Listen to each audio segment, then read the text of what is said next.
sebenarnya Allah Ta'ala itu wahdaniyat, ya Allah. Allah Ta'ala itu esa dan akan selalu esa. Pahamlah? Kalau bertakun lawan pian. Allah Ta'ala itu bersama siapa? Adalah yang bersama Tuhan? Adalah yang bersama Tuhan?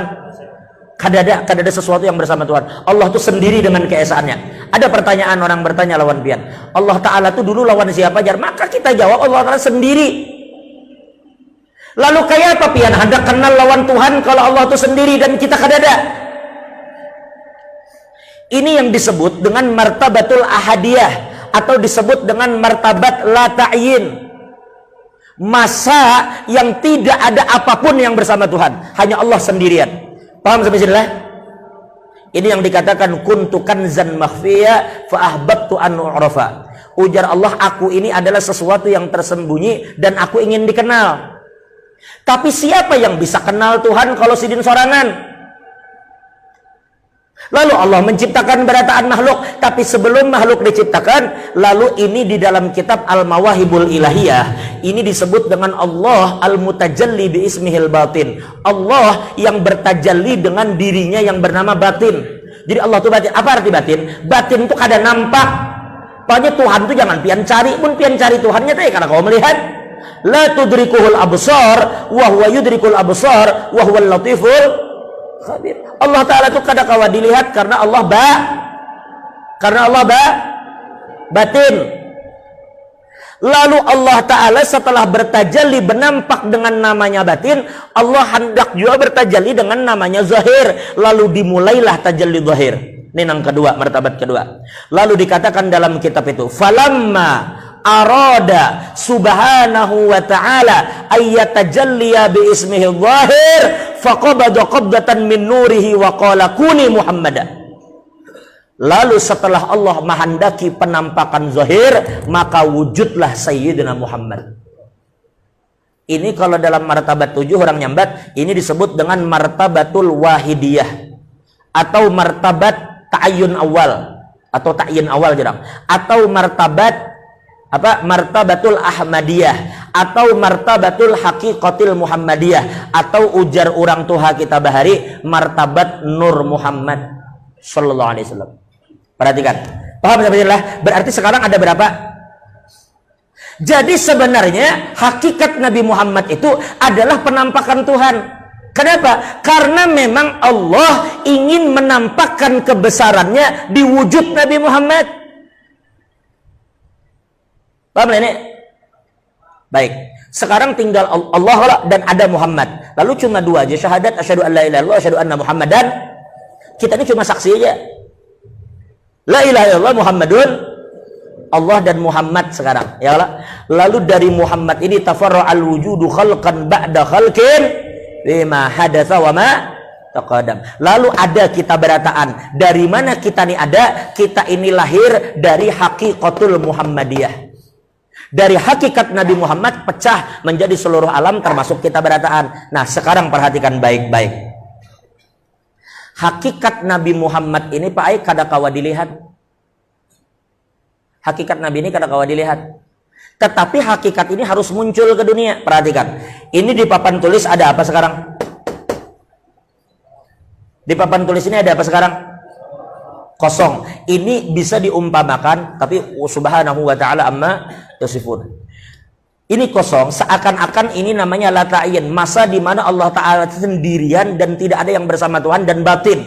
Kosong, masa ama itu kada ada waktu dan kada ada tempat saat itu. Jadi pian jangan pikirkan bisa gila pian.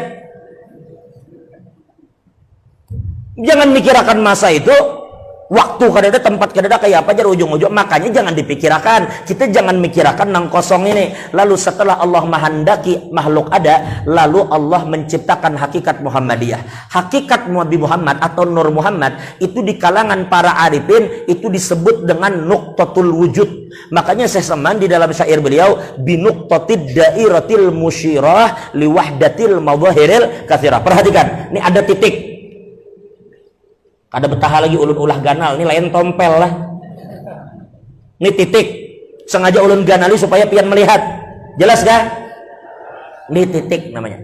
Pertanyaan ulun lawan pian barataan. Titik ini huruf hijaiyah yang keberapa? Titik ini huruf hijaiyah yang keberapa nih? Huruf hijaiyah keberapa? Qurtubi. Titik ini huruf hijaiyah yang keberapa? Kedua ba lain titik. Ternyata ini bukan huruf. Titik ini lain huruf kan? Mana ada huruf tuh titik? Jelas sampai sini lah? Tapi ternyata semua huruf itu berasal dari titik. Titik nih asalnya ulah titik. Begitu titik nih jadi tarik ke bawah jadi alif. Titik nih pian ulah, tarik ke higa jadi ba. Rasa kayak belajar tajwid jadi gitu deh. Ulah titik nih, tarik ke bawah panjang jadi lam. Titik ulah halus jadi dal. Titik ulah kayak ini jadi nun. Paham lah? Artinya dari alif sampai ya itu semua asalnya titik. Lalu kita ulah alif sampai ya, itu titik sebenarnya. Jadi adanya alif itu datang untuk menjelaskan tentang adanya titik itu. Jadi fungsi alif adalah menjelaskan bahwa titik itu ada. Begitu juga ba sampai ya. Pertanyaan ulun lawan pian barataan. Lalu ada orang melihat, nah ya, ini alif, ini ba, ini ta, nah, ini jim. Jangan dihuhulut lah tulisan nang ini. Dia maklumi aja. Ini jim ka itik aja. Ini jim. Nah, lalu ulun bertakun, ini apa Pak? Ini alif ya. Ini apa Pak? Ini ba aja. Ini apa? Ini ta, ini apa? Ini jim. Oke, kada salah orang berucap gitu. Ini memang alif, ini memang ba, ini ta, ini jim. Bujur kada? Bujur. Oke. Tetapi ingat, setiap orang itu pandangannya kada sama. Misalnya ulun nih lah melihat ada di situ pohon singkong. Begitu melihat pohon singkong, ulun langsung berucap, ulun banyaknya pohon singkong. Karena pandangan ulun tertuju ke pohon singkongnya. Banyaknya pohon singkong. Kayak itu aja ulun. Kada lawas datang pulang guru Abdullah. Ujar guru Abdullah, begitu melihat pohon singkong tadi, Sidin berucap, jar Sidin, nyamannya nih jadi keripik. Jauhnya tak keripik, ini pohon singkong. Singkongnya aja belum dicabut. Kenapa Sidin memikirkan keripik? Itu artinya pandangan Sidin jauh daripada ulun. Ulun cuma memikirkan apa? Pohonnya aja. Sidin sudah memikirkan keripiknya, padahal singkongnya belum dicabut. Siapa pulang? Pak Camat. Mana Pak Camat? Pak Camat. Ada Pak Camat. Betul tunjukkan nang mana nang bujur. Pak Camat lah. Pon. Lurah. Rupanya Pak Lurah pulang. Begitu Pak Lurah melihat, wah, jar Pak Lurah kawin lagi kita nih jar. Kawin lagi. Kenapa jadi kawin lagi?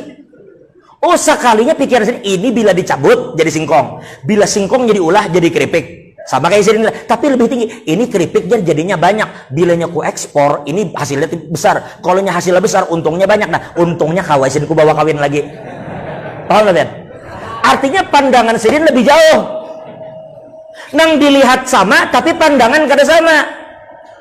Ketika ulun mengatakan ini jauh ulun alif, ini ba, ini ta, ini jim, itu bujur. Tapi guru Abdullah kada. Ujar guru Abdullah, Ahmad, itu ikam jangan tertipu dengan alifnya. Sebenarnya alif itu hanya menunjukkan keberadaan titik. Jadi sebenarnya ini titik. Jadi bujur juga. Karena memang di dalam alif, ba, ta, jim itu ada titiknya. Jadi ini bujur titik, ini bujur alif bujur, titik bujur. Tapi perhatikan baik-baik. Kita dari tadi membicarakan nih alif, nih titik, nih alif, nih titik, ini ba, nih titik, ini ta, nih titik. Tapi ada satu yang kita lupa. Mulai tadinya zahir, tapi di saat sama nyebatin.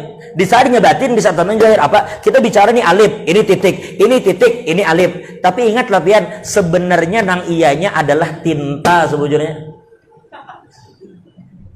Tinta itu asalnya tersembunyi di sini, kadang-kadang melihat. Lalu jadi titik. Lalu jadi alif. Tapi cukup pandangan pian ke alif ya kalau sama mencari tinta. Sampai ke alif. Sampai ke titik. Nah, jadi sebenarnya alif ini Adam. Seakan-akan alif ini Adam. Jadi Adam turun ke dunia sebenarnya untuk membungkus hakikat Nabi Muhammad sebenarnya. Makanya Ibnu Arabi dalam Fususul Hikam katakan, ujar Ibnu Arabi, watilkal haqiqah bikamalatiha lam takun mumkina. Itu hakikat Nabi Muhammad dengan sempurnanya kada bisa orang melihat dan menyandang. Karena hakikat itu berat untuk pian lihat, hancur pian bila melihat itu. Jibril aja kada kawa kalau masuk hadrat Tuhan. Jibril, tahu Jibril? Jibril itu kadang masuk. Ujar Jibril, ya Rasulullah, lau danautu unmulatan lah taraktu. Ya Rasulullah, seandainya ulun melangkah seujung jari aja, ulun bakal terbakar. Berarti Pak Ai, Jibril itu kadang kawa masuk ke hadrat Allah. Jibril itu nah kadang kawa masuk hadrat Tuhan itu Jibril. Apalagi Sahril. Jangan bermimpi hendak masuk ke hadrat Tuhan, Ben. Hanya satu yang kau masuk, siapa? Sayyidina Muhammad. Siapa selain Nabi yang masuk? Sandal Nabi masuk juga bertemu Tuhan. Kenapa? Karena sandal itu berikit di awak Nabi. Nah sekarang yang ingin kita cari, kayak apa caranya kita ini berisi kaitan lawan Nabi Muhammad. Kalau pian berkait lawan Nabi, pian pasti akan sampai kepada hadrat Allah Subhanahu wa Ta'ala. Tapi kalau pian berpisah dari Nabi, Jibril jangan ada sampai. Nabi Musa yang ada kalau melihat Tuhan, padahal Nabi Musa ngotot, ujar Nabi Musa, hari ini amdur ilaik, ya Allah beri ulun kesempatan melihat pian. Ujar Allah Ta'ala, oraiso hai Musa. Tuhan orang Jawa kajar, katanya Tuhan nang Jawa, nang berceramah bunga aja. Ada perguruan ditakuni, katanya Musa, katanya Allah, jadi nang Jawa, nang berceramah jadi nang Jawa. Paham lah? Baik, sekarang sedikit lagi. Jadi Nabi Adam itu Pak sebenarnya membungkus hakikat Nabi tadi. Nabi Adam kadang Nabi Nuh, sampai Nabi Isa. Nabi Isa itu sebenarnya membungkus hakikat Nabi juga. Nah berarti ketika Nabi Isa kadada, lalu lahir Nabi ini penampakan yang paling sempurna dari hakikat tadi. Nabi Muhammad SAW. Lalu Nabi Muhammad wafat, lalu siapa yang meneruskan tanggung jawab aulia? Karena hakikat ini masih terus dibungkus. Ketika para ambiya kadada lagi, maka dikatakan oleh Ibnu Arabi, watilkal haqiqah nazalat bisuwarin khosoh. Ternyata hakikat tadi Allah turunkan ke dunia dengan bungkus yang khusus. Apa bungkusnya? Yaitu dengan bungkus baju para nabi. Ini para nabi, ini casingnya, yang hakikat di dalamnya adalah Sayyidina Muhammad SAW. Lalu para ambiya habis dengan wafatnya Nabi Muhammad, tertinggal wali, maka pakaian Nabi tadi berubah menjadi pakaian wali.